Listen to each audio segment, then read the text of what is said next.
Alors, bonsoir à tous. Bienvenue à cette séance régulière du Conseil municipal de L'Anse-Saint-Jean, ce 2 octobre 2023 à 19h. Donc, ça me prendrait à ce moment-ci une proposition pour l'ouverture de la séance. Proposée par M. Claude Bouchard, appuyé de M. Daniel Boudreau. Est-ce que les micros sont fonctionnels? Oui. Oui, c'est correct. OK. Merci. J'entendais pas bien. Donc, wow! Là, ça fonctionne. Point 2, lecture et adoption de l'ordre du jour. Madame Boudreau, je vais vous demander de faire la lecture, s'il vous plaît. Oui. Alors, en 1, ouverture de la séance. 2, lecture et adoption de l'ordre du jour. 3, lecture et adoption des procès-verbaux. 3.1, dispense de lecture et adoption du procès-verbal de la séance régulière du 11 septembre 2023 à 19h. 3.2, dispense de lecture et adoption du procès-verbal de la séance extraordinaire du 25 septembre 2023 à 19h. 4, lecture et adoption des comptes du mois. 4.1, acceptation des comptes et paiements directs de septembre 2023. 5, renouvellement des petites caisses. 6, lecture de la correspondance. 6.1, association chasse et pêche en Saint-Jean.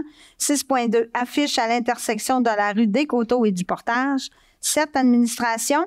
7.1, avis de motion et présentation du projet de règlement 23-415 concernant le remboursement des dépenses et des frais de déplacement des élus et des employés de la municipalité de L'Anse-Saint-Jean. 7.2, règlement 23-416 concernant l'imposition d'une taxe aux fins de financement des centres d'urgence 911. 7.3, achat d'une publicité dans le journal Informe Affaires décembre 2023.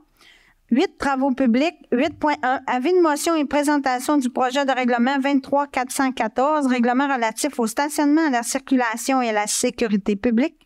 8.2, demande au ministère des Transports du Québec de modifier les accotements pour la sécurité des cyclistes sur les rues Coteaux et Dallaire. 8.3, acquisition d'une portion de terrain ayant le cadastre 6 144 426, agrandissement de la prise d'eau dans le secteur village alpin.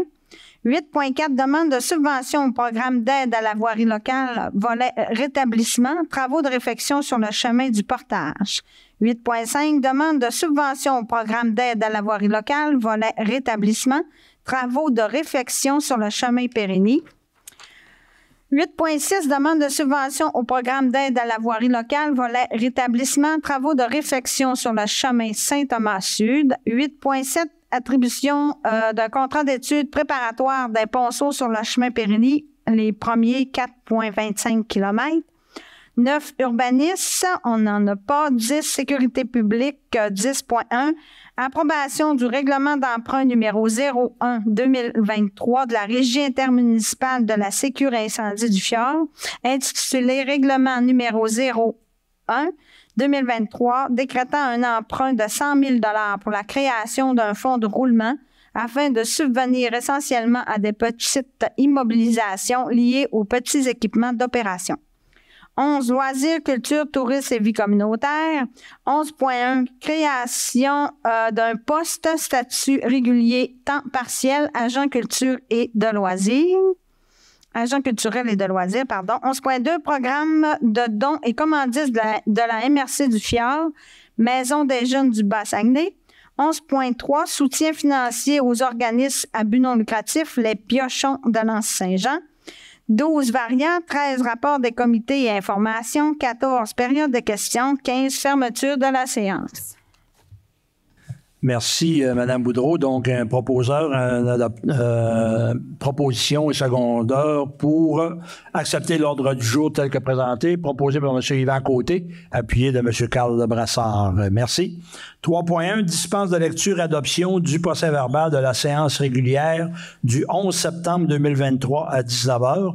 Vous avez tous reçu copie. On a fait quelques petites corrections tout à l'heure. Est-ce que tout était conforme aux discussions? Donc, ça me prendrait un proposeur, un secondeur proposé par M. Daniel Corbeil, appuyé de M. Michel Boudreau. Tout le monde est d'accord? Oui. 3.2, dispense de lecture et adoption du procès-verbal de la séance extraordinaire du 25 septembre 2023 à 19h. Donc, même chose, tout le monde a reçu copie du procès-verbal. Donc, un proposeur et un secondeur proposé par M. Daniel Boudreau, appuyé de M. Claude Bouchard. Merci, tout le monde est d'accord. 4.1, acceptation des comptes et paiements directs de septembre 2023. Mme Boudreau. Oui, alors on a des comptes à payer pour le mois de septembre 2023, 1 650 786,78. Alors, les plus gros montants, c'est 1 321 194,25 actions Projex. Ça, c'est concernant l'assainissement des eaux usées. Ensuite, on a Englobe, 38 111,91. On a la Fédération québécoise des municipalités, honoraires professionnels, 7 610,93.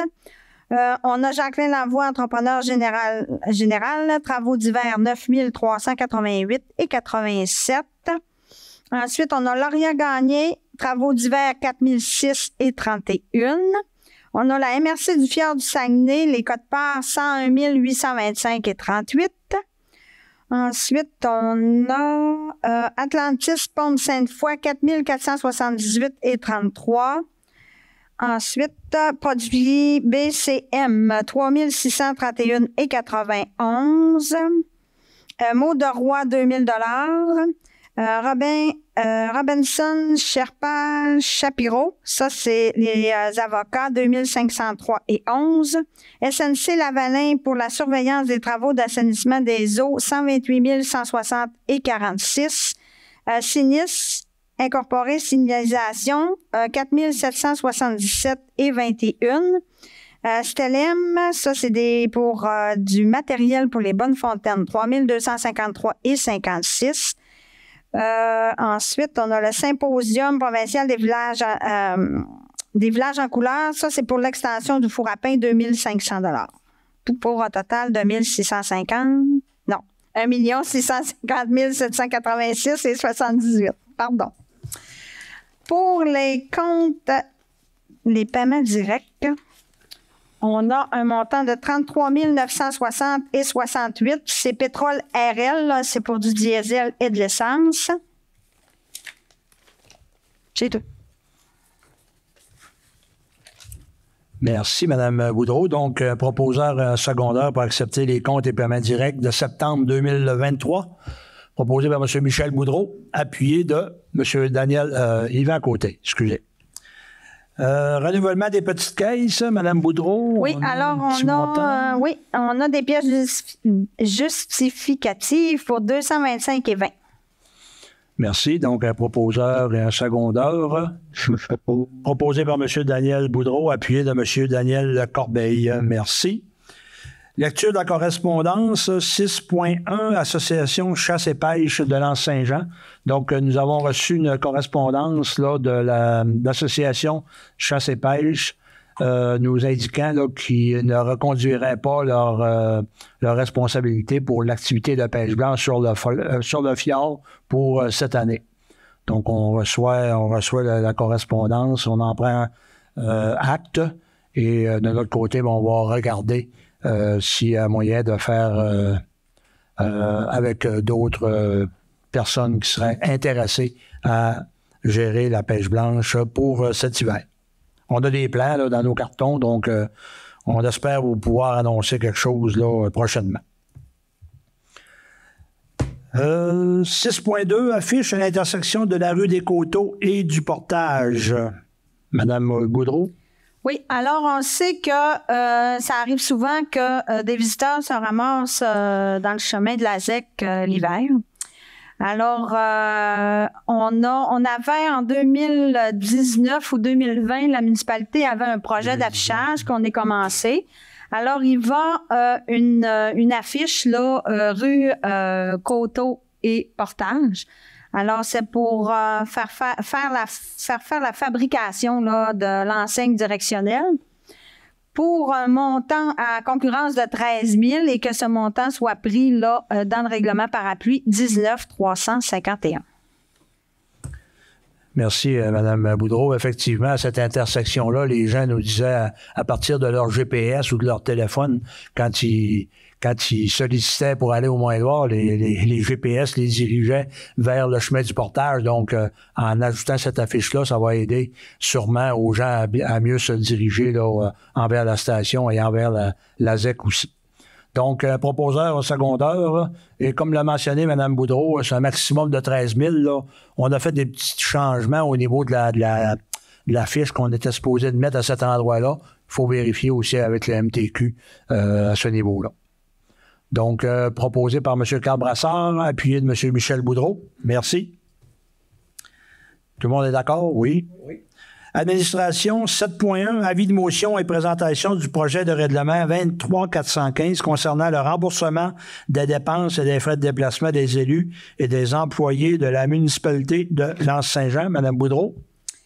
Oui, alors, c'est le règlement 23-415. Ce règlement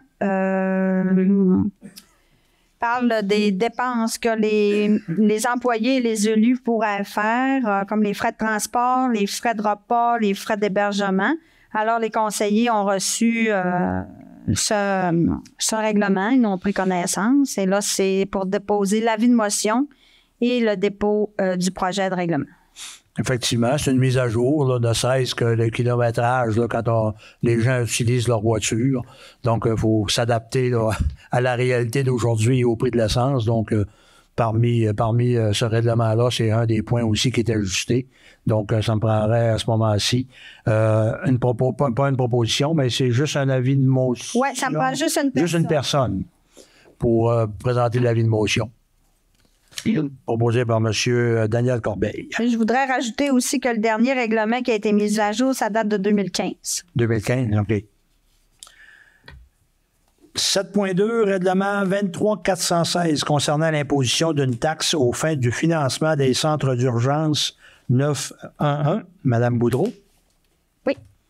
Alors, on sait que les municipalités là, paient pour les numéros là, de téléphone au 911. Alors, le règlement, c'est pour augmenter les frais. Donc, il passe de 46 sous à 52 sous par mois par numéro de téléphone.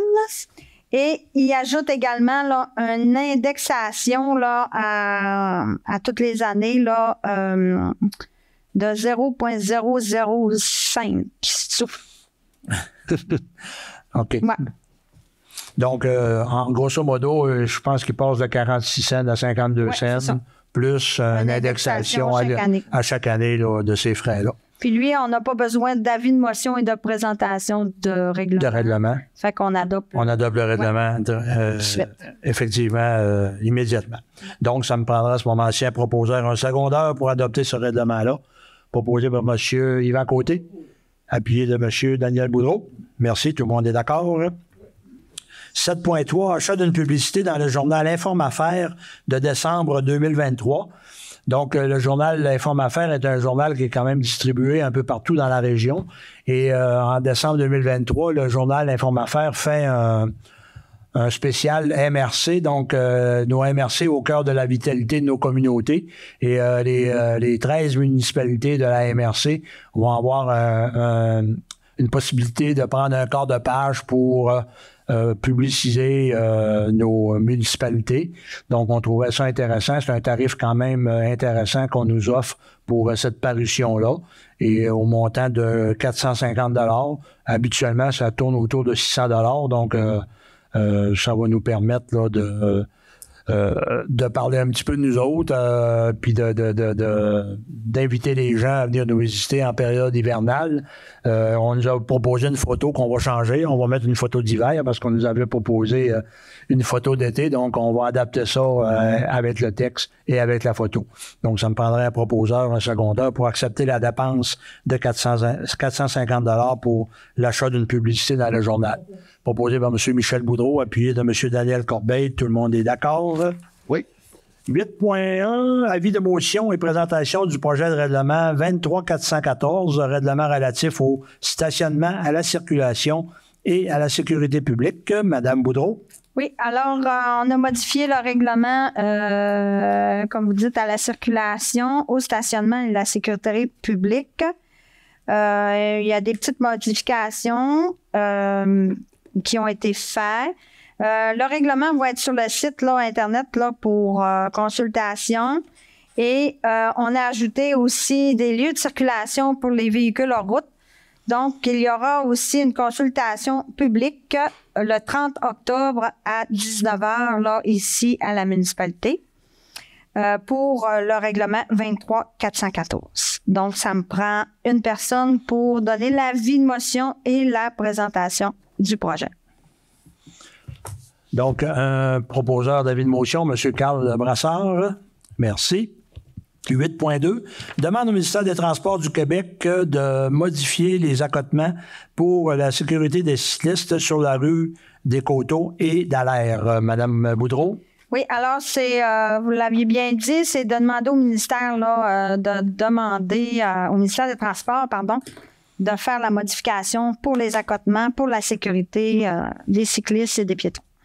Donc, si vous me rappellerez, Mme Boudreau, je pense que le ministère des Transports prévoit des travaux dans ces secteurs-là. Donc, on en profite pour demander la possibilité d'élargir et d'avoir une voie cyclable là, pour les piétons et les cyclistes là, qui auront à emprunter cette route-là. Oui.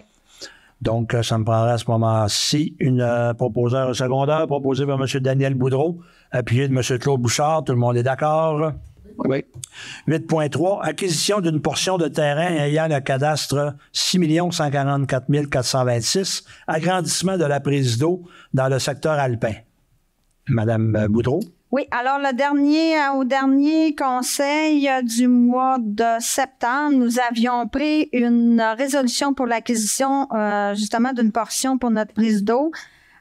Après discussion et réflexion, on a la première résolution, on avait pris pour un puits là, pour avoir le 30 mètres autour. Et on a 2 puits pas de creuset, mais des pisomètres, qu'on appelle des puisomètres. Fait que donc, on va mettre le 30 mètres également autour du deuxième puits pour être sûr, puis pour pas prendre de chance. Alors, on demande là l'acquisition du terrain pour 5 113 mètres carrés au coût de 66 043,5. Et on abroge là la résolution numéro 279-2023 et on prend l'argent dans le règlement parapluie, le 19 351. Merci, Mme Boudreau. En fait, il fallait agrandir la zone parce qu'il y a un des puisomètres, en tout cas, les 2 puisomètres qui étaient susceptibles d'être utilisés étaient aux extrémités. Donc, il fallait vraiment agrandir là, l'acquisition là, de la portion de terrain. Donc, proposeur secondaire pour acquérir cette portion de terrain-là. Proposé par M. Claude Bouchard, appuyé de M. Daniel Corbeil. Tout le monde est en accord. 8.4, demande de subvention au programme d'aide à la voirie locale, volet rétablissement, travaux de réfection sur le chemin du portage. Madame Boudreau? Oui, alors on a eu un bris le 17 août sur le chemin du portage et cet événement-là a constitué l'affaissement de la chaussée à l'extrémité d'un ponceau. Donc, on veut déposer dans le programme d'aide à la voirie locale, volet rétablissement.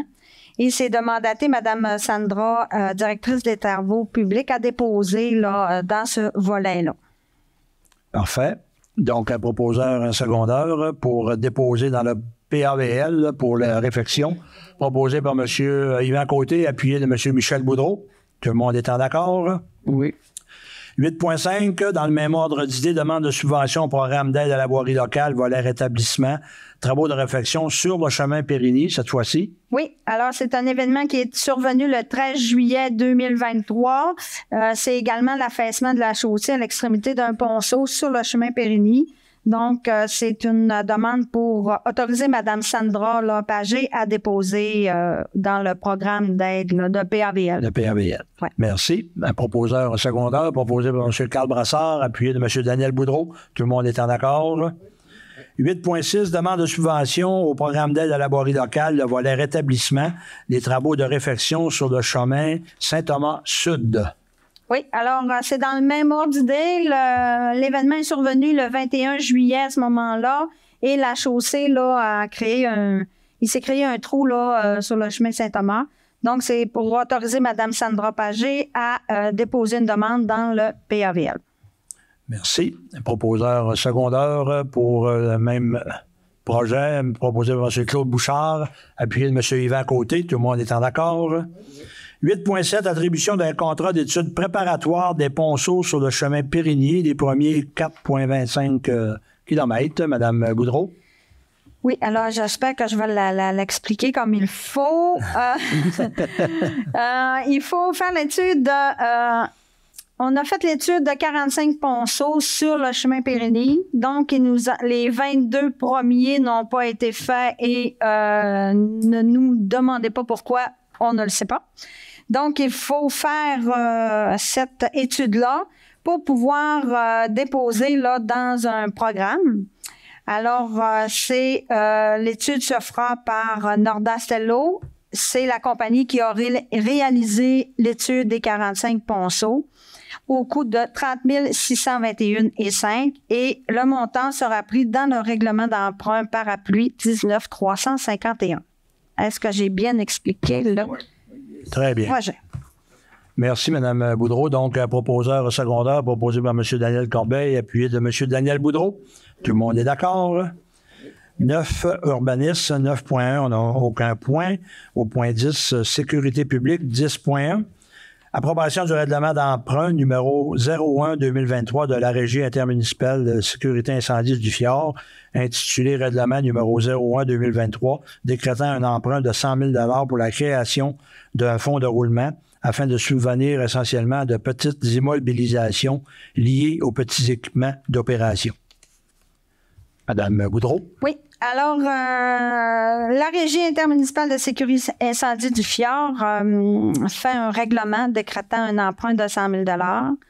Les municipalités qui font partie de la régie doivent approuver ce règlement là, tel qu'énoncé à l'article 607 du Code municipal. Donc, c'est pour approuver... Effectivement. Donc, c'est un règlement d'emprunt là, pour établir un fonds de roulement pour la Régie sécurité incendie qui dessert les 5 municipalités du Bas-Saguenay. Donc, chaque municipalité va adopter cette résolution-là pour créer un fonds de roulement, justement, pour permettre à la Régie d'acquérir des équipements, ne serait-ce que des bunkers pour les pompiers, des habits et tous les équipements là, qu'ils ont besoin pour les opérations. Et c'est d'autoriser le directeur général et le greffier trésorier de la Régie d'aller de l'avant. D'aller de l'avant. Dans ce règlement. Effectivement. Merci. Donc, un proposeur et un secondaire, proposé par M. Carl Brassard, appuyé de M. Daniel Boudreau. Merci. Tout le monde est d'accord. Loisirs, culture, tourisme et vie communautaire, 11.1, création d'un poste statut régulier temps partiel, agent culturel et de loisirs. Donc, on veut, à la municipalité, là, créer un poste d'agent de loisirs, d'agent culturel pour justement faire la promotion des loisirs ici à L'Anse-Saint-Jean. Donc, mais avant d'embaucher quelqu'un, il faut commencer par créer le poste. Donc, ce soir, on reçoit la proposition et un proposeur et un secondaire pour, dans un premier temps, créer un poste de statut régulier à temps partiel. Ça va être un poste qui va être à temps partiel. Donc, ça me prendra à ce moment-ci un proposeur et un appuyeur pour créer ce poste-là avant d'aller par la suite en appel d'offres, en appel d'emploi pour créer le poste d'affichage. Proposé par M. Daniel Boudreau, appuyé de M. Michel Boudreau. Tout le monde est d'accord? Oui. 11.2, programme de dons et commandites de la MRC du Fjord, Maison des jeunes du Bas-Saguenay. Donc, on sait que les municipalités ont à leur disposition une somme de 2 000 $ dont nous avons la liberté d'offrir à des organismes qui en auraient besoin pour des bonnes causes, naturellement. Et à la municipalité, on a décidé d'accorder ce montant-là à la Maison des jeunes pour un projet qui s'appelle les ados tissés serrés pour travailler au niveau de la santé mentale et pour une nouvelle structure d'aide aux devoirs. Donc, on trouvait que c'était un projet quand même intéressant et important avec tout ce qu'on vit aujourd'hui au niveau de la santé mentale, autant des jeunes que des adultes. Donc, avec ce 2000 $ là, on espère que ça va aider la Maison des jeunes à mettre en place ce projet-là. Donc, ça me prendrait un proposeur et un secondeur pour accepter ce 2000 $ dans le fonds des commandites, des dons et commandites de la MRC du Fjord. Proposé par M. Michel Boudreau, appuyé de M. Claude Bouchard. Tout le monde est d'accord? Oui. 11.3, soutien financier aux organismes à but non lucratif. Les piochons de Lens-Saint-Jean, hein, drôle de nom, hein? Mais c'est des gens qui piochent apparemment. C'est des gens qui sont très impliqués dans le vélo de montagne au niveau de la station. C'est des bénévoles qui ont l'amour du vélo et qui donnent du temps. Donc, à ce moment-ci, on recommanderait une aide là, de 2500 $ pour l'organisme à but non lucratif, les piochons de Lens-Saint-Jean, pour justement l'acquisition de chandails pour faire une visibilité. Il va y avoir le logo de la municipalité et je pense que c'est un beau moteur de communication, puis une belle activité aussi. Puis ces gens-là mettent beaucoup de temps, donc je pense que c'est important là, qu'on appuie ce projet-là. Donc, à ce moment-ci, ça me prendrait un proposeur, un secondaire, proposé par M. Carl Brassard, appuyé de M. Claude Bouchard. Tout le monde est d'accord? Oui. Varia, nous n'avons aucun point. Rapport des comités et informations. Moi, je vais y aller avec, si vous avez ici devant moi un trophée. En fait, encore une reconnaissance qu'on a reçue à la municipalité de Lens-Saint-Jean lors du dernier congrès de la Fédération québécoise des municipalités. Donc, nous étions en finaliste là, pour le prix Leadership municipal. C'est une distinction qui est décernée à une municipalité ou à une MRC pour la mise en œuvre d'un projet structurant pour la communauté locale ou régionale. Le prix souligne une initiative remarquable d'une municipalité ou d'une MRC pour le développement de son milieu. Il peut s'agir de projets à caractère culturel, social ou économique. Donc, on était en finaliste là avec, il y avait la municipalité de Saint-Félix-de-Valois et il y avait aussi la ville de Victoriaville et la municipalité de Lens-Saint-Jean a été choisie pour le plan d'adaptation au changement climatique. On sait qu'on a remporté un prix aussi dans le cadre du congrès de l'Union des municipalités du Québec à Gatineau au mois de mai, si je ne me trompe pas, avril-mai, dans ce coin-là. Donc, c'est tout un honneur et puis j'en profite pour féliciter puis remercier là, tous les gens qui ont travaillé dans le projet d'adaptation au changement climatique. Entre autres, Régent Fortin, qui est notre chargé de projet, qui travaille dans ce dossier-là, Bernard Larouche, les employés.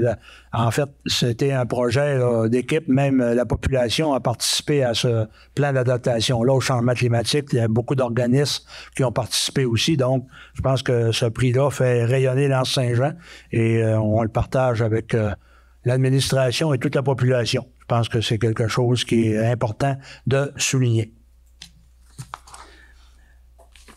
Aussi, on a reçu tardivement là, une invitation pour aider pas la municipalité, mais l'église de Saint-Félix-d'Otis qui changent leur vocation pour créer un centre multidisciplinaire, donc à l'intérieur de l'Église, et naturellement pour financer ce changement-là.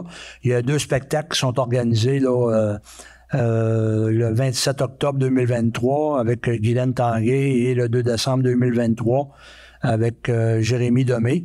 Donc, on nous demande une contribution. Donc, la municipalité a accepté d'acheter 4 billets pour 60 $ pièce pour encourager ce projet-là de centre multidisciplinaire dans l'église de Saint-Félix. Donc, on n'a pas besoin d'une proposition. Je crois qu'on le passe là, on va le passer dans nos comptes et paiements du mois. Donc, c'était juste pour vous donner l'information à l'effet qu'on investissait une somme pour aider ce projet-là.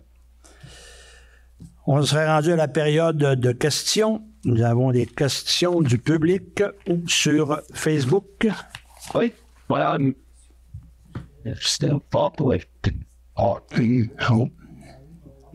que les gens là, qui nous entendent, c'est pas grave, ouais, que nous. C'est correct? Oui, j'ai plusieurs questions. Je vais commencer par M. Yvan Côté. Quand on parle de déboires, vous avez été 8 ans à la conseiller. Quand on parle des déboires du Mont-Édouard dans les années passées, là, les CA du Mont-Édouard, est-ce qu'ils fournissaient un rapport financier à la municipalité? Je vais vous demander de m'adresser la question à moi. Parce que ça fait plus longtemps qu'il est vous dans le conseil. Monsieur Boudreau, vous me posez la question à moi et c'est moi qui vais donner le droit de parole à M. Côté. Si M. Côté veut vous répondre, il n'y a pas de problème. OK, excusez-moi. La question, c'est la manière qu'on procède là, à ce niveau-là. Okay. Parce que il y a bien du monde qui disent que comment ça se fait que la municipalité, qui arrive sur le bord de la faillite, le Mont-Édouard, comment ça se fait que la municipalité ne s'est pas réveillée avant? Ça veut dire que si on tient compte de la situation actuelle, la municipalité savait très bien que le Mont-Édouard s'en allait en décalage. Pas nécessairement. Les dettes qui se sont accumulées depuis 2006, M. Corbeil était présent, c'est des dettes qui se sont accumulées au fil des années. Il y a eu des investissements aussi, ne serait-ce que l'enneigement et un projet de 2,4 millions, un projet de 1,8 million. Il y a aussi dernièrement la dette de l'ARC qui s'est rajoutée, qui fait que en ajoutant cette dette-là, on avait un plan là pour, puis on l'a mentionné dans les présentations qu'on a fait, on avait un plan pour les 4-5 prochaines années pour justement pouvoir éventuellement investir. Mais ce 450 000-là a fait que notre plan a été un peu devancé. Oui, il y a eu des présentations, le CA du Mont-Édouard gérait la situation du mieux qu'ils pouvaient avec les conditions qu'ils avaient. Puis, tu sais, c'est facile, ça serait trop facile de mettre le blâme sur les gens qui étaient là avant. Je pense que les gens qui étaient là avant ont fait le nécessaire, ont fait ce qu'ils pouvaient, ont fait ce qu'ils étaient capables de faire avec les moyens qu'ils avaient. Puis, il arrive des circonstances qu'à un moment donné, ben, on accumule. La municipalité aidait, on faisait des avances pour... mais à un moment donné, ça vient que... Puis il y avait des règlements d'emprunt aussi, puis il y avait des dettes. Donc, tu sais, à un moment donné... OK, je vais formuler ma question différente. Oui. À l'heure actuelle, pour relancer le Mont-Édouard, oui. La municipalité, vous avez dernièrement investi combien d'argent pour la relance? Pour la relance? Ben, vous avez investi de l'argent. Bon, on n'a pas investi. Là. On est en processus de proposition aux créanciers. On n'a rien investi pour le moment. On attend que la proposition des créanciers soit complétée. Et après ça, comme il a été annoncé, il va y avoir une campagne de financement qui va être lancée via les Amis du Mont-Édouard, où on cherche à récolter 1 500 000 pour le financement de cette campagne-là.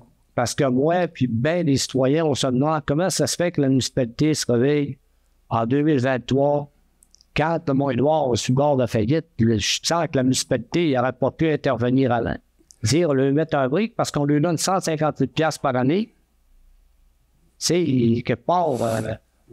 Mais mettre un brique, ça veut dire si on aurait arrêté de lui donner 150 000, la dette aurait été encore plus importante. Donc, je comprends que, tu sais, au fil des années, ça s'est accumulé. Puis, tu sais... Je sais, mais je pense, il paraît que, tout ce que je pense, je ne vais pas parler pour les autres, mais ça allait que c'était vraiment mal géré. Là. Il y avait la municipalité aurait pu s'en mêler un peu aux questions de gérance, dire, en tout cas, OK, ça y va pour ça. Puis, la caisse populaire va fermer. Ne ferme pas, elle déménage. Déménage. On s'entend, ça va être un petit cocon en épicerie au bout.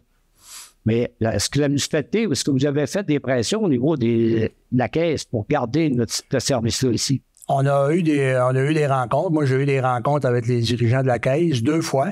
Oui. La première fois, ils étaient en processus, ils étaient en discussion. C'était pas réglé. Et quand la décision a été rendue, on a été convoqués, les 3 maires du Bas-Saguenay, Petit-Saguenay, Rivière-Éternité et moi-même. Et la décision était prise à ce moment-là. Puis, tu sais, oui, c'est dommage. On perd un service, mais on perd pas tout. C'est ça c'est quand même ça qui est encourageant parce que quand on regarde l'actualité, on voit qu'à Saint-Antonin, là, je ne me rappelle plus dans quelle région, mais eux ils perdent complètement la caisse, là. Même plus de guichet, même plus de caisse. Nous, oui, ça ferme ici. Ils vont être au coin des routes. Il va y avoir quelqu'un là en tout temps. Le guichet va changer. Ça va être un guichet multifonction. Tu vas pouvoir faire des retraits, des dépôts. Les entreprises vont pouvoir avoir des casiers de monnaie pour avoir du change. C'est un changement, puis on n'a pas fini d'en vivre des changements. Hein. Je veux dire, il y a beaucoup de changements. Les habitudes ont changé. Hein. Même nous autres, ici, autour de la table, il y a beaucoup de monde qui vont plus à la caisse, qui vont plus à la banque. On fait toutes nos transactions à la maison. Mais eux, ils ont 1%, je crois, de fréquentation au comptoir. Donc, c'est déplorable, mais il faut s'adapter. C'est le malheur que les personnes âgées, là. Oui, je suis d'accord avec vous. Mais une consolation, ça ferme pas, ça déménage, on garde. Puis je peux vous dire qu'il y a un bail de 10 ans. Donc, on est sûr d'avoir ce service-là pendant 10 ans. OK. Ma prochaine question, la Marina de la la municipalité, on paye un loyer, on paye un parking, vous payez 5 000 $. Non. Non, on ne paye plus un 5 000. On ne paye plus. Non. Cette année, on s'est entendu pour... c'est 2 500 qu'on a donné. Les commerçants aussi autour ont donné 2 000 $. Mais... C'était une mesure temporaire. Il y a un comité qui est formé. Je crois qu'ils ont commencé les discussions. Donc, il y a un comité qui est formé en ce moment, puis c'était à la demande des commerçants pour regarder le secteur au niveau des stationnements. Et le comité travaille avec les travaux publics aussi dans ce dossier-là. Parce qu'il n'y aurait pas moyen, vu que vous payez un genre de loyer pour le parking, il n'y aurait pas moyen de prendre cette partie-là pour prendre des bateaux et qui les mettent ailleurs pour avoir... ça ferait un beau stationnement, ça, du vin. L'apaisement... Mettre les bateaux ailleurs, c'était une autre paire de manches, ça. C'est de trouver la place pour les mettre ailleurs, là. Ils les mettaient tout ailleurs, hein? Ça. Oui. Mais comme je vous dis, il y a un comité là, qui travaille là, avec les commerçants. La problématique, c'est surtout en été. Hein, l'hiver, je pense pas qu'on ait des problématiques de stationnement dans ce secteur-là, mais c'est surtout l'été. Là. C'est d'avoir un problème. En bas, à pointe de parking, on n'a pas. En été, oui, on comprend. C'est pour ça que le comité est en place. Un beau rang de pierre sur le bord du Saguenay, comme ils ont fait à Ville de la Lébé. Oui. On est tous conscients de ça, on regarde tout ça, mais c'est plus facile à dire qu'à faire. Parce qu'il y a des normes environnementales, il y a 2 gouvernements, provincial, fédéral, qui sont touchés quand on touche au bord. Quand on touche à l'eau au Québec, là, faut s'en mettre patience. Si ça fait 4 ans, je demande un permis pour avoir un pont, puis ça va refaire. OK, mon autre question, là, les travaux du pont sur la rue 170, ça va-tu se faire cette année? 2024-2025 qu'on nous a dit. Ils en remettent ça encore. C'est les dates qu'on a eues du ministère des Transports. Puis le pont de la rue des Coteaux, même affaire, le mi-temps, 2007. Non, lui, il avait été reporté d'1 an. Bien, mettez de la pression. Ça ne veut pas que les gens tombent de la course. Sans mettre de la pression, on s'informe. On s'informe où c'est rendu, mais quand on nous dit que c'est reporté d'1 an, on vérifie à l'occasion où c'est rendu, puis ils ont des normes aussi à respecter. Hein? Au niveau de l'environnement, il faut être très, très... précis. Oui. Le projet d'assainissement des eaux, ça va être en fonction cet automne. Vous parlez de quel... Assainissement des eaux. Ici? Oui. Ben oui. Ça va être en fonction cet automne? Oui. OK. C'est ce qui est prévu. Mais on a un beau village, hein? Là, en tout cas, on va avoir du beau pavage neuf. Exact. Bon, ben, il faut mal finir mon fiolage. Ben, c'est pas du fiolage, mais... Ah ouais, une autre question. J'ai vu dans le petit livre jaune, là, vous avez eu une subvention de 212 000 $ et quelques pour le méandre. Oui. Pour remettre le lit de la rivière où il était anciennement. C'est réouvrir le... Oui, c'est ça. C'est ça. Ça, ils vont donner le cours dans la rivière. C'est ça, pour éviter les embarques, là, puis... 200 000, là, c'est l'étude. Ça, c'est l'étude, là, 200 000. Là. On ne parlera pas plus. Merci, M. Boudreau. Merci d'avoir répondu. Merci. D'autres questions? On a Non. une Facebook? question en ligne sur Facebook qui a été en fait posée par M. Boudreau. Donc, la personne est satisfaite de la réponse de M. Perron. Parfait. Merci. Donc, si on n'a pas d'autres questions, je prendrai une proposition pour la fermeture proposée par M. Yves à côté. Merci. Bonne soirée. On vous donne rendez-vous. La prochaine séance, le 6 novembre. Merci.